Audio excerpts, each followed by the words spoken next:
जब महाभारत में आई द्वापर युग की सबसे विध्वंसक सेना, उस सेना ने आज तक कभी हार का मुख नहीं देखा था और उस काल के बड़े बड़े राज्यों को हराकर अपने अधीन किया था। श्री कृष्ण द्वारा निर्मित और स्वयं बलराम द्वारा संचालित द्वारका की उस महाप्रलयकारी सेना का नाम नारायणी सेना था। नारायणी सेना को चतुरंगिनी सेना के नाम से भी जाना जाता था, जिसमें 7 अतिरथियों और 7 महारथियों के साथ साथ अनेकों घातक योद्धा थे। नारायणी सेना का एक एक सैनिक श्री कृष्ण द्वारा प्रशिक्षित था और सेना का एक एक योद्धा कलारियापट्टू जैसी अनेक घातक युद्ध विद्याओं को जानता था।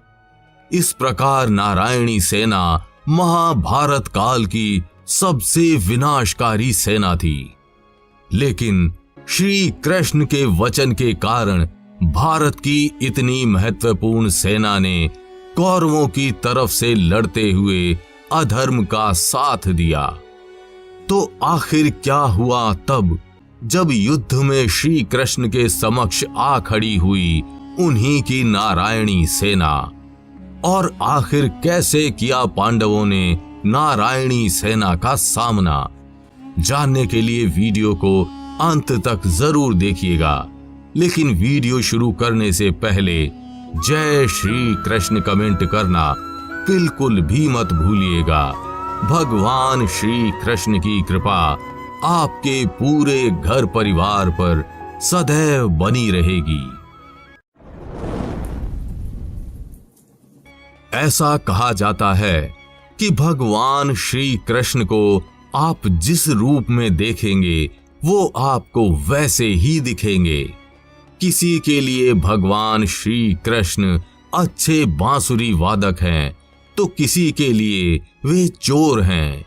कोई उन्हें भगवान मानता है तो कोई उन्हें रणछोड़ कहता है। लेकिन इन सब के अलावा श्री कृष्ण एक अच्छे राजनीतिज्ञ भी थे। लेकिन उनकी राजनीति का मकसद कहीं पर राज करना या अपने राज्य का विस्तार करना नहीं था। श्री कृष्ण सिर्फ और सिर्फ एक सभ्य समाज को निर्मित होते देखना चाहते थे, जहां हर प्राणी शांति और सुख से रहे। इसके लिए उन्हें जो ठीक लगा उन्होंने किया। जब उन्हें युद्ध जरूरी नहीं लगा तो उन्होंने भागना उचित समझा और रणछोड़ कहलाए। जब उन्होंने देखा कि युद्ध के अलावा कोई अन्य मार्ग नहीं, तो उन्होंने स्वयं अर्जुन को गीता का उपदेश दिया और महाभारत के महानायक बन गए।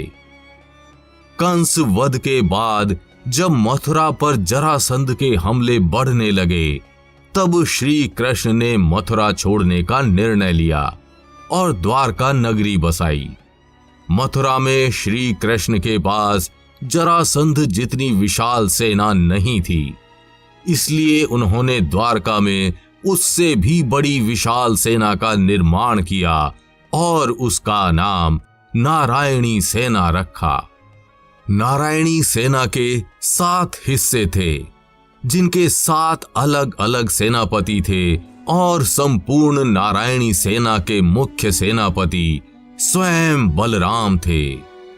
नारायणी सेना श्री कृष्ण की राजनीति की अहम कड़ी थी, लेकिन श्री कृष्ण ने कभी भी उसका दुरुपयोग नहीं किया। उन्होंने नारायणी सेना का प्रयोग हमेशा दुष्टों के संहार के लिए किया और इस प्रकार नारायणी सेना धर्म स्थापना की महत्वपूर्ण केंद्र बन गई। लेकिन महाभारत के युद्ध में सब कुछ बदल गया। भगवान श्री कृष्ण आदरणीय कुरुश्रेष्ठों और सभी शांति दूतों के शांति प्रयास विफल हुए और कौरवों और पांडवों के बीच युद्ध की ठन गई। दोनों पक्ष युद्ध की तैयारियों में जुट गए और अपनी अपनी सेनाओं को बुलंद बनाने में लग गए। इसी बीच अर्जुन और दुर्योधन सहायता मांगने श्री कृष्ण के पास पहुंचे। ये बात तो हम सब जानते हैं कि अर्जुन को श्री कृष्ण मिले और दुर्योधन को मिली श्री कृष्ण की नारायणी सेना। लेकिन कौरवों को नारायणी सेना देने के बाद श्री कृष्ण और नारायणी सेना के सेनापतियों के बीच आपसी विवाद छिड़ गया। श्री कृष्ण के परिजनों ने उनके इस निर्णय का स्वागत नहीं किया, क्योंकि वे नारायणी सेना को कौरवों के पक्ष में लड़ता हुआ नहीं देख सकते थे। कौरवों को नारायणी सेना देने के बाद श्री कृष्ण की विडंबना यहीं खत्म नहीं हुई, क्योंकि नारायणी सेना के मुख्य सेनापति बलराम युद्ध में भाग नहीं ले रहे थे। इसलिए श्री कृष्ण ने नारायणी सेना के 7 हिस्सों के 7 सेनापतियों को अपना फैसला सुनाया। लेकिन उन 7 सेनापतियों में से 5 ने बलराम का साथ देते हुए युद्ध से दूरी बना ली।